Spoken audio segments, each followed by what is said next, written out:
Les vraies voix Sud Radio, 17h-20h, Philippe David.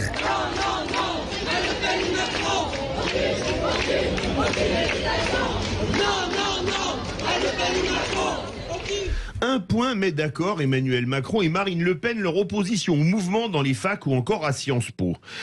Marine Le Pen, je la cite, à Sciences Po, ils ont raté le cours de démocratie, ils ont séché, ils faisaient quoi? Ils sont partis en week-end. Nous sommes un pays qui a la chance immense d'avoir un système démocratique immense. Je trouve que ces petits jeunes devraient respecter cette démocratie. Les blocages sont, selon elle, une activité profondément antidémocratique. Et Emmanuel Macron ajoute, si on se met à contester toutes les règles, ça devient l'anarchie des mouvements pourtant soutenus par Manuel Bompard de la France Insoumise. Il était ici ce matin avec Patrick Roger et Judith Belair, on l'écoute. Qu'est-ce que vous pensez de la contestation étudiante là? Vous l'encouragez, la Sorbonne notamment prise entre guillemets en otage. Alors elle n'est pas prise en otage, mais il y a eu effectivement... il y a des étudiants qui ne peuvent pas passer leurs examens à cause de ça. Il y a eu une mobilisation, j'en comprends les raisons. Parce que effectivement, le problème de ce deuxième tour de l'élection présidentielle, c'est qu'il va régler aucune des grandes questions auxquelles on est confronté aujourd'hui. D'où notre grand débat, mouvement dans les facs, les étudiants sont-ils déconnectés? Vous êtes 80,4% à dire oui avec nous. Victor Mendes, président de l'UNEF Nanterre, bonsoir. Bonsoir. Bien dans le micro, sinon on vous entend pas. Bonsoir. Vous avez raté le cours de... Enfin, les étudiants qui manifestent ont raté le cours de démocratie? Non, ils l'ont surtout bien compris, en fait. Les preneurs d'otages, je suis désolé, c'est nous qui sommes pris en otage. Ce second tour, choisir entre la peste ou le choléra, il y a quoi pire comme situation pour quelqu'un qui a 18, 19, 20, 21 ans? On rejette les deux, on combat les deux. Parce que les deux, c'est les mêmes faces d'une même pièce, c'est un avenir de précarité, plus de sélection à la fac, plus de licenciements, plus de cadeaux pour les patrons, plus de racisme. Donc ouais, les étudiants ont raison, on a raison. Et il faut amplifier ce combat et le gagner. Philippe Bilger. Victor Mendes, comme je ne suis pas d'accord avec votre vision que je qualifie de simpliste, pardonnez-moi, je vais citer une phrase de Goethe pour vous montrer que je sais être équitable. Goethe disait « Si la jeunesse est un défaut, on s'en corrige vite ». Mais en réalité, est-ce que certains jeunes d'aujourd'hui ne sont plus capables d'accepter ce qu'est une véritable démocratie? Bien sûr, lorsque vous dites on n'a pas à choisir entre la peste et le choléra, j'entends bien, mais on n'est pas obligé de dénier le processus démocratique qui a abouti à la sélection de 2 candidats après un premier tour, mon Dieu, qui a été légitime, même avec un effacement démocratique du fait du président. Et donc, et pardon pour cette interrogation, mais je l'espère sérieuse, est-ce qu'une certaine jeunesse n'est pas totalement désaccordée avec, je dirais, une conception classique de la démocratie qui impose la mesure, le respect de l'autre, l'écoute et la contradiction, mais dans des formes civilisées, si vous voulez. Je suis, par exemple, votre intervention, pardon de le dire, elle est tout à fait polémique, controversée, et vous avez une vision totalement manichéenne, me semble-t-il, de la réalité politique d'aujourd'hui. Vous avez le droit de l'avoir, bien sûr, mais est-ce qu'elle doit forcément se traduire par des manifestations, des violences, des choses qui ne relèvent plus d'une démocratie pacifiée? Victor Mendes. Est-ce que la majorité Est-ce que la majorité des jeunes, des travailleurs, étaient pour l'allongement de l'âge du départ à la retraite, ou pour la loi travail, ou pour Parcoursup, ou pour la hausse des frais d'inscription? Et pourtant, c'est pas la politique qu'a menée Emmanuel Macron. Est-ce qu'elle est représentative de la majorité des gens? Pourquoi vous nous parlez de respecter un scrutin dont ceux qui sont élus, en fait, ils respectent jamais les aspirations majoritaires de notre génération et des gens qui travaillent et font tourner la société? Moi, je suis désolé, on était pour les gilets jaunes et borniers, mutiler des gens? C'est un mandat majoritaire, ça, non. En fait, ce système, il n'est pas démocratique. Et donc, les gens, ils ont raison de le contester. Et c'est une question, y compris vitale. Parce que les gens qu'on a en face, ils vont s'attaquer à nos conditions de vie, à nos conditions d'études. Si on ne prend pas la rue, si on ne manifeste pas, on ne pourra pas empêcher cette casse sociale. Donc, en fait, j'allais dire, détruire la Sorbonne, jeter des équipements par la fenêtre, envahir des salles de classe, abîmer un lieu qui est quand même un lieu qui est ouvert à tous, dans lequel les gens peuvent faire des études. C'est comme ça que finalement, on lutte en faveur des gilets jaunes et borniers. Je pense que là, on appelle ça de la dialectique. Ça n'a rien à voir avec le réel. Le problème, c'est que quand on conteste le résultat des urnes au nom de la démocratie, on se met dans une situation complètement absurde. Et surtout, imaginons par exemple qu'on se retrouve avec un vote entre Le Pen et Macron à 46 pour Madame Le Pen, 54 pour Madame Macron, voire pour Monsieur plus, Macron. pour Monsieur Macron. Imaginons que du coup les électeurs de Madame Le Pen sortent dans la rue en disant écoutez, nous ce résultat ne nous convient pas, allez hop, on prend le pouvoir. C'est absolument, ce serait scandaleux.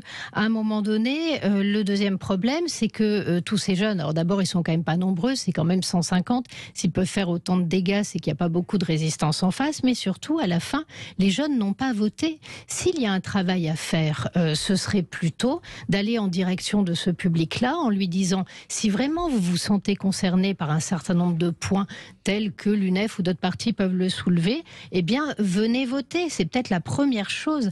Ensuite, accepter le résultat des urnes, c'est pas renoncer à se battre politiquement. Ça n'empêche pas, il y a d'autres élections et quand on a des idées, on peut les faire avancer de façon parfaitement démocratique.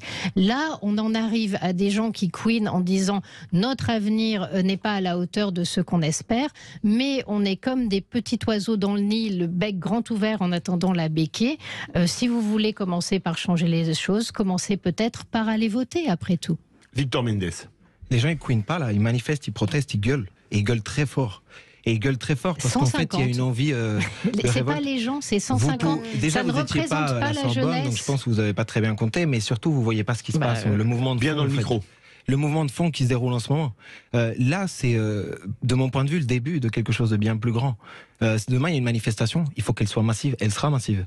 Il faut que la semaine prochaine, il y ait des assemblées générales dans le maximum de facs. Parce que nous, on est parti pour construire un mouvement social. On a compris quelque chose de simple, c'est que le prochain gouvernement, il va s'attaquer à la gratuité de l'enseignement supérieur, il va s'attaquer aux personnes victimes de racisme, il va s'attaquer aux femmes, il va s'attaquer à la retraite, il va s'attaquer à tous nos acquis sociaux. Et si aujourd'hui on veut empêcher ça, il faut suivre le parcours des étudiants de la Sorbonne. Ils nous montrent l'exemple. Des petits-enfants et la empoisonner science-fiction, elle est de votre côté, sûrement. Nous, on est réalistes. Et ceux qui sont réalistes aujourd'hui, c'est ceux qui se battent, ceux qui se mobilisent, et ceux qui ont raison. Et ils ont des revendications très justes et qui finiront par gagner. Parce que ce qui s'exprime en fait à la Sorbonne, c'est la volonté majoritaire. Mais visiblement, la volonté majoritaire manque de troupes. Oui, puis la volonté majoritaire, elle s'est exprimée à l'occasion du scrutin et elle a donné 2 finalistes pour le second tour qui ne vous plaisent sans doute pas, puisque vous avez décidé de manifester et que vous avez dit que ce n'était pas démocratique, mais c'est l'expression démocratique et ils sont tout à fait légitimes à être au second tour. Et il y a ce second tour, les Français choisiront, exprimeront leurs préférences et ça devra être respecté.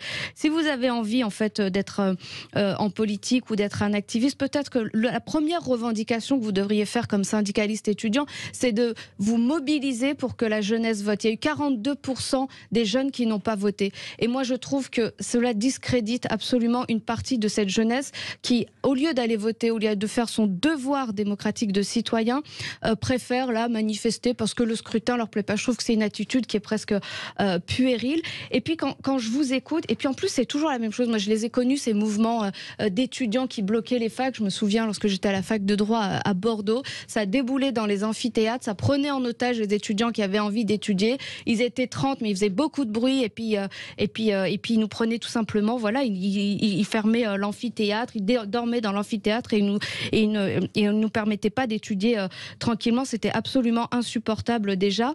Alors à chaque fois, quand s'approche le mois de mai, chaque génération rêve de son mai 68, sauf qu'en mai 68, ils étaient en train de manifester pour la mixité, en décembre, contre le racisme, etc. Vous êtes dans un truc qui n'a ni queue ni tête. Et au fond, qu'est-ce que vous êtes si ce n'est les pantins de l'extrême gauche? Parce qu'on l'entend très bien dans votre discours. En fait, on sent que vous êtes dans un 3e tour, que vous êtes là parce que vous êtes piloté par, à mon avis, des leaders d'extrême gauche qui ont envie de poursuivre ce pseudo-élan qui a été donné à Jean-Luc Mélenchon par un vote utile qui a joué à plein lors du premier tour. Et je trouve que c'est une piètre image qui est donnée de la jeunesse et que ce n'est franchement pas très crédible et pas très démocratique de mettre en question le résultat d'un scrutin. Victor Mendes. Bien dans le micro. Tous les candidats, ils ont le même temps d'antenne dans les médias, dans la radio, à la télé, dans les journaux, dans les unes. Pendant la campagne, bah oui. Ça Non, c'est même une loi. Je peux même vous dire que ça a été écoutez, très si vous niez la science, mais regardez les différents. Ah oui. Regardez, ça doit être vraiment compliqué de donner la parole sur les 15 derniers jours. Candidats, mais moi je peux vous garantir que si vous regardez le temps d'antenne, le temps de parole qui est donné à Zemmour, Le Pen, Macron, c'est incomparable avec tous les autres candidats. Que vous tirez un trait d'égalité entre comment vous voulez que les étudiants et la jeunesse considèrent qu'en fait aujourd'hui ce scrutin il est démocratique alors qu'on ne donne même pas la parole à tous les candidats. Voilà. Comment vous pouvez considérer que c'est le cas? Et tous les étudiants, la jeunesse c'est pas bête en fait. Nous, notre rôle, c'est pas de expliquer aux étudiants qui devraient voter plus et après fermer leur gueule quand ils sont mécontents. Non, notre rôle en réalité, c'est de soutenir les combats en cours et faire qu'ils gagnent. Et nous, on va militer, on va donner toutes nos forces pour que demain, ce soit une manifestation réussie, pour qu'il y en ait une prochaine samedi prochain, pour qu'il y ait des assemblées générales. Et en réalité, les syndicats devraient discuter quand même que les syndicats étudiants ne représentent qu'à peine 10% des étudiants. À tout cas, ces gens-là ne sont pas représentatifs et mettre une telle violence dans des établissements quand on ne représente personne est un vrai problème. Les vraies voix, on reprend le débat tout de suite. 18h44, notre grand débat, mouvement dans les facs, les étudiants sont-ils déconnectés? Vous êtes 80,7% à dire oui. On se retrouve tout de suite. Retour des vraies voix avec Philippe Bilger, Céline Pinal, Lydia Guirousse, notre grand débat, mouvement dans les facs, les étudiants sont-ils déconnectés? Vous êtes 80,8% à dire oui. Philippe Bilger. Victor Mendès, d'une part, pardon de le redire, vous avez commis une petite erreur sur l'égalité des temps de parole, au moins durant une certaine période, et heureusement, et je m'en félicite, tous les candidats étaient traités à égalité. Avant, ça n'était pas le cas. Je l'admets bien volontiers, avant la campagne obligatoire. Mais ce qui me frappe tout de même, et là ma question, j'aurais envie que, comme vous faites une dénonciation globale, que vous semblez parler au nom de tous, de tous les étudiants, j'aurais envie de vous demander, selon la formule consacrée, d'où vous parlez. Parce qu'au fond, vous défendez une cause, vous avez un candidat, je ne sais pas lequel, mais vous donnez l'impression d'avoir un discours universel. En fait, vous défendez un camp, et dites-le clairement, et après tout, on peut tout à fait vous contredire ou vous approuver, mais ne laissez pas croire que votre point de vue est universel. Victor Mendes. Vous le voyez comme vous voulez. Nous, on défend une université gratuite, ouverte à tous. On s'oppose au racisme, on s'oppose à l'extrême droite, on s'oppose à des candidats qui, au final, mènent une politique en faveur des plus riches. Vous savez, nous, on pense que ces valeurs-là, en fait, elles représentent la majorité des gens, ce qu'on appelle les étudiants, la jeunesse, les lycéens, les travailleurs, les salariés, ceux qui font tourner la société et ceux qui peuvent aussi la bloquer quand ils se mobilisent. On part au 0826 300 300, direction Grenoble. Bonsoir, Tim. Bonsoir. Vous voulez réagir? Je vous demandais d'être rapide parce qu'il nous reste à peine 3 minutes. Est-ce que vous êtes d'accord que les étudiants sont déconnectés comme 81% des auditeurs de Sud Radio? Alors oui, par rapport à ça, tout à fait. Moi, j'ai juste une petite anecdote. J'étais étudiant moi-même en 2008, quand il y avait Sarkozy et donc Valérie Pécresse là pour l'autonomie des facs.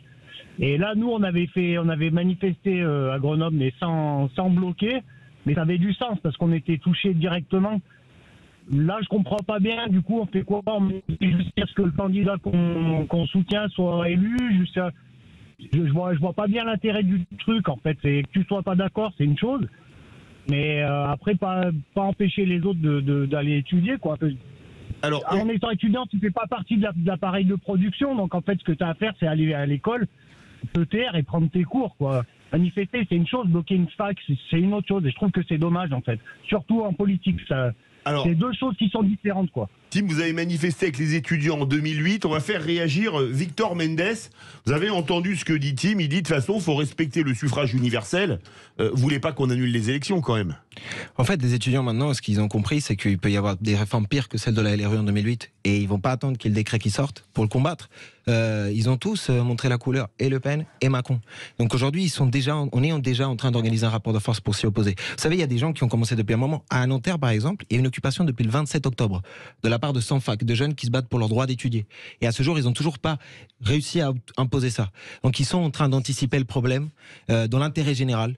Et la vraie violence, c'est la violence sociale. Mais C'est pas un tag dans un mur. C'est la fermeture des facs, c'est la possibilité de ne pas pouvoir poursuivre ses études.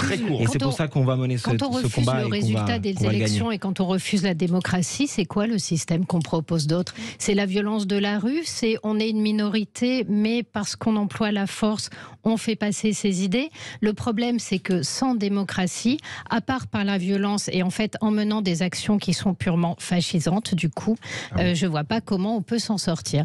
Donc des résultats d'élections, ça se respecte et ça n'a jamais empêché de défendre des lignes politiques. Et surtout, quand au Crous, aux élections du Crous, il y a à peu près entre 6 et 8% des étudiants qui participent et que sur ces 6% d'étudiants, l'UNEF n'en recueille quand même pas énormément de voix, on admet qu'on ne représente personne et c'est fort ennuyeux, mais c'est comme ça et ça s'appelle aussi la démocratie. Victor Mendes, en 20 secondes, vous êtes pour qu'on annule le résultat des élections ou qu'on les refasse? Moi, je suis pour un mouvement d'ampleur qui impose revendication de la jeunesse. Pour moi, le sujet aujourd'hui central, c'est pas savoir ce qu'on va voter le 24 avril. Bien évidemment, on votera pas pour Le Pen. Le sujet central, c'est prendre la rue et manifester parce qu'il y a une urgence sociale à imposer les revendications qui sont celles de la justice sociale, de l'égalité, de combattre cette politique systématiquement au service des plus riches. Et les étudiants de la Sorbonne et de partout, ils nous montrent la voie et maintenant ce mouvement, on va le construire, on va l'amplifier. Merci beaucoup Victor Mendes, président de l'UNEF Nanterre. Verdict sur Twitter, le grand débat, mouvement dans les facs. Les étudiants sont-ils déconnectés? Vous êtes 81% à dire oui, merci à vous.